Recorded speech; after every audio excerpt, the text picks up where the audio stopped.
உள்ளத்தில நல்ல உள்ளம் தூங்கியதில்ல. இத நானா சொன்னேன், நாடறிஞ்ச கவிஞன் எழுதினா. இன்ப துன்பம் ரெண்டும் நம்ம கையில இல்ல. இதில் யாராருக்கு என்னவென்று இறைவன் எழுதினா. கல்லடிய வாங்கிக்கணும் காய்ச்ச மறந்தான், சொல்லடிய தாங்கிக்கணும் நல்ல மனந்தான்.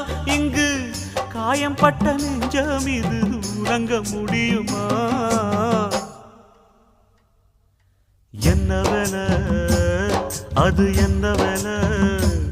மன நிம்மதிதான் இங்கு என்ன வேலை?